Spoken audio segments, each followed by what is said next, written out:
یہ قربانی کا وقت آیا تو رسول پاک صلی اللہ علیہ وسلم نے فرمایا، حضرت ابن عباس حضور کے چچا زاد ہیں، وہ کہتے ہیں نبی پاک علیہ السلام نے فرمایا فاطمہ اپنی قربانی کے قریب آ جاؤ اور گواہ بن جاؤ۔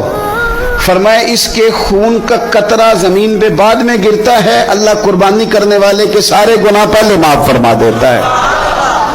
حضرت فاطمہ کی شان اقدس پر بھی ہماری مائیں قربان، ہماری بیٹیاں قربان۔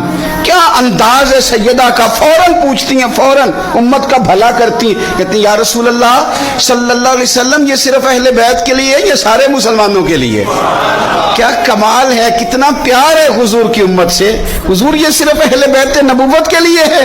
نبی پاک نے فرمایا نہیں فاطمہ، یہ ساری امت کے لیے فضیلت ہے کہ قربانی کرنے والے کے جانور کا خون کا قطرہ بعد میں زمین پہ گرتا ہے، اللہ سارے گناہوں کو پہلے معاف کر دیتا ہے۔